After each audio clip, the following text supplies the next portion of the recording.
Estamos de volta ao, ao vídeo sobre como você pensa. O modo como nós organizamos os nossos pensamentos, seguindo uma trilha lógica essa que é muito pessoal.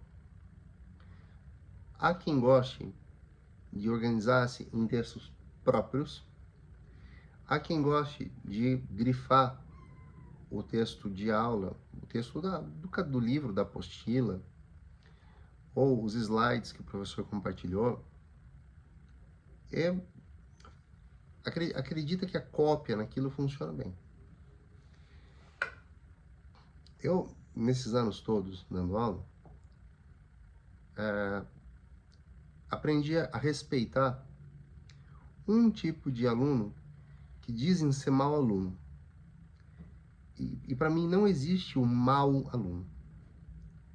Existe digamos assim, a tentativa frustrada de quem deveria cuidar e zelar por esse jovem, de conseguir que ele prosperasse no ambiente escolar.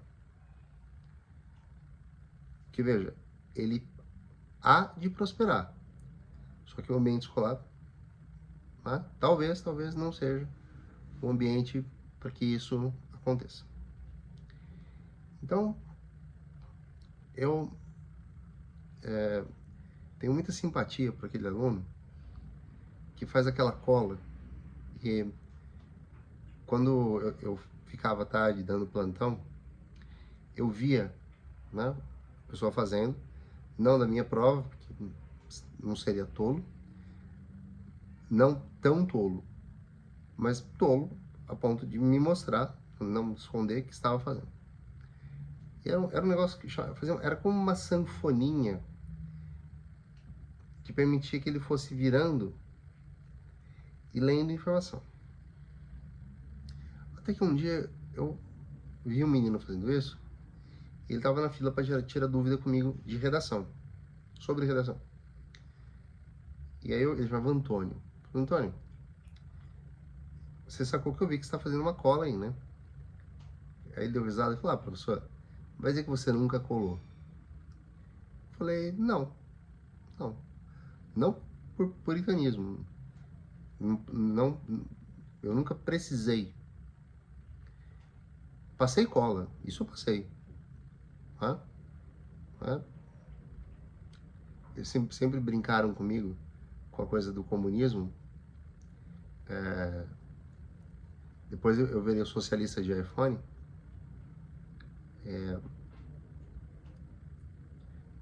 Eu disse, não, eu compartilhava o conhecimento. Porque eu acho que eu já tinha uma percepção de que um ato de solidariedade com quem está assustado. Avaliações são necessárias, porque sem elas a nossa existência seria oca. Mas o medo de não conseguir, o medo de ser taxado, julgado, era o que me fazia passar a cola. A tal ponto que eu estava na segunda série do ensino médio e o professor, que era uma pessoa muito boa, infelizmente tinha falecido, prova de química, curiosamente, ele mudou um sujeito para trás de mim. Porque esse professor tinha uma imagem minha, uma imagem que quase todo mundo tem quando eu vou dar aula num lugar. Nossa, o professor Cabanel é muito sério, deve ser muito bravo. E não sou, eu juro que não sou. Sou sério, mas amigo da vida. E ele colocou um sujeito que chamava Guilherme, que sempre dava muito trabalho.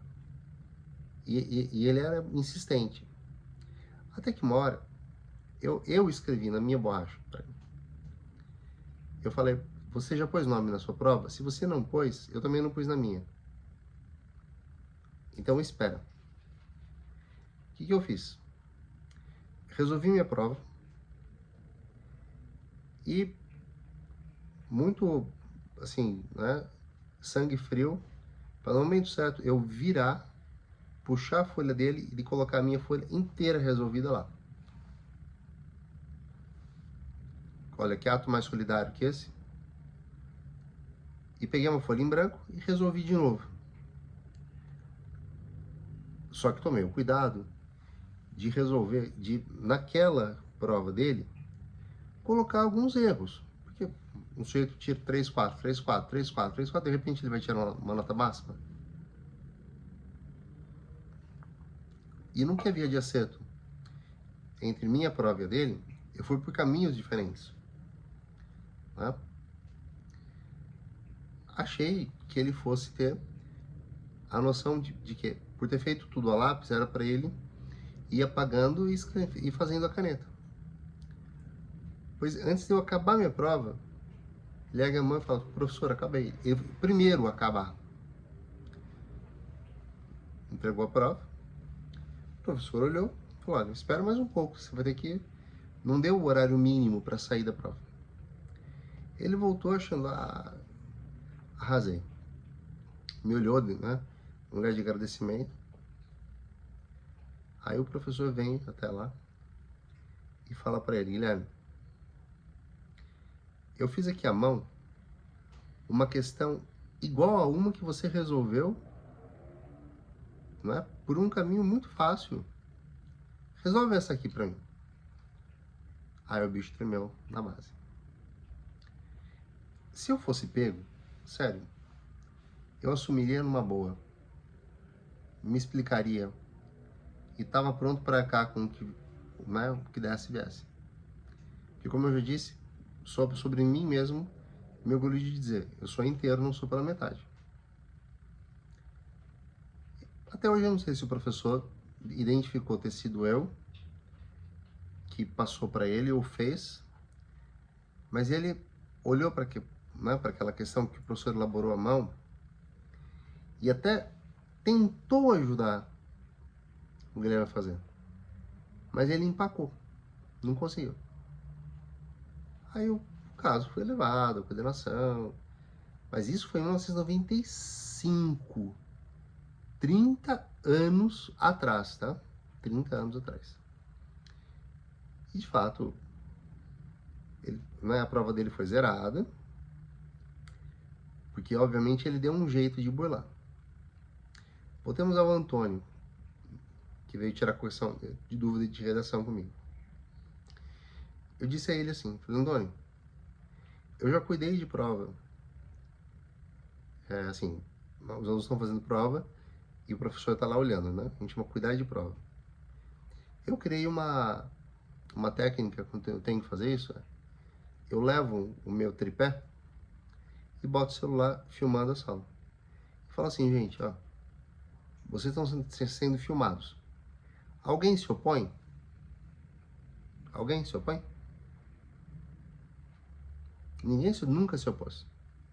Falei, então a câmera vai cuidar para mim. Depois eu vou assistir. E se eu identificar algum movimento suspeito, eu sei quem é. Não é? Vocês podem ter a garantia de que isso nunca vai ser usado, a não ser para a avaliação do comportamento honesto da sala. Tá? Mas eu nunca gravei nada. Só ficava lá, o celular desligado, apontando para eles. Tá? E por que eu contei tudo isso? Para dizer assim, que a minha última fala para o Antônio, antes de eu começar a ajudá-lo com a redação, foi: Antônio, essa cola é um talismã. Ele falou: talismã? O que é isso? Eu falei: é algo que você faz, que você vai segurar na sua mão, mas você não vai usar. Aí eu perguntei: você já usou? Ele falou assim: eu sou cagão, eu não tenho coragem. Eu falei: não se trata de coragem. Você... Ó, eu falei assim: eu tô aqui desde as 2 da tarde, são 4.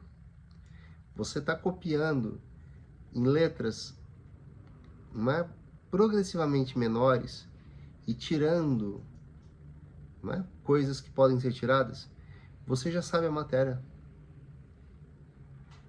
Penso eu que né, seria muito mais eficiente você estudar um pouco por dia, fazer as tarefas e tudo mais.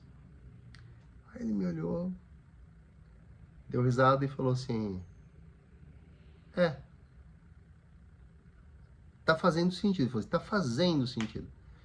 Aí eu disse, quando fizer sentido total, você vem conversar comigo. E no dia seguinte, quando haveria provas, e nem era da minha matéria, eu cheguei discretamente nele e falei assim, pode segurar na mão, porque eu sei que você não vai usar. E realmente não usou. Não usou. Foi bem? Não, não foi tão bem. Embora a prova não fosse minha, eu sabia que para ele era muito difícil desenvolver raciocínios. E agora que a gente chega na questão principal, como nós desenvolvemos raciocínios? Por um processo que é o que eu tenho dito. Absorvemos informações, refletimos sobre elas, vemos conexões possíveis, fazemos essas interconexões, e aí, quando esse amálgama, essa coisa junta, grudada, serve como ferramenta prática para entender, seja no nível intelectual, seja no nível mais do cotidiano, das coisas pragmáticas, aí isso se transformou em pensamento. Era esse ponto que eu queria chegar.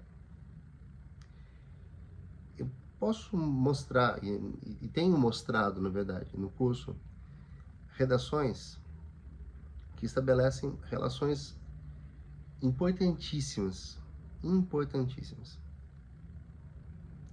Vou dar um exemplo de uma redação que era sobre a polêmica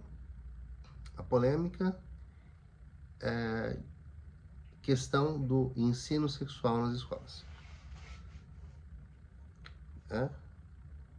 E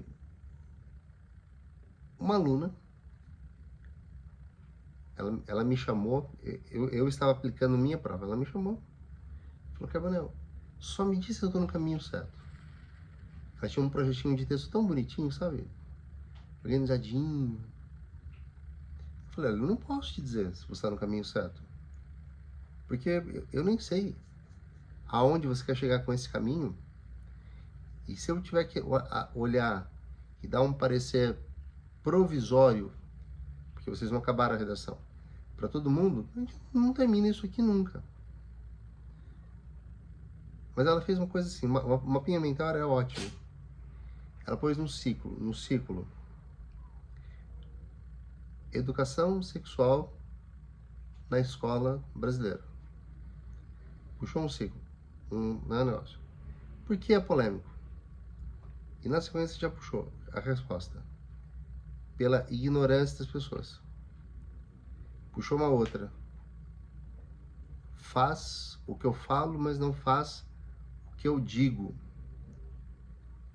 Você sente assim aquele orgulho, né? De pensar, acho que as coisas vão caminhar bem.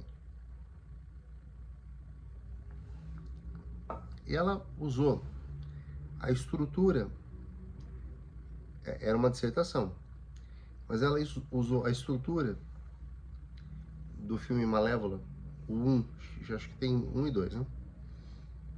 Para mostrar que a culpa é do pai,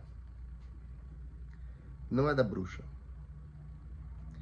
A maldição na história do conto de fadas é uma metáfora. Então, acompanhem comigo agora, que é importante.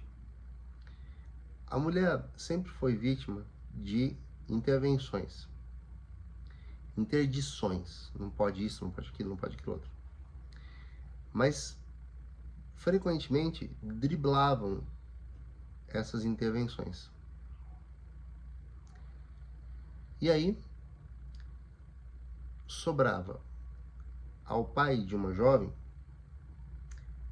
prendê-la em casa até que encontrasse um pretendente que pudesse ser um bom casamento para essa jovem. Tá ok? Tá vendo? Na história original, o rei, né, tendo ouvido que quando sua filha chegasse aos 16 anos, ela espetaria o dedo numa agulha de uma roca de fiar e cairia num sono profundo, do qual só seria libertada com o beijo do amor verdadeiro. O que isso tem a ver com a educação sexual nas escolas brasileiras? Próximo vídeo, me acompanhe.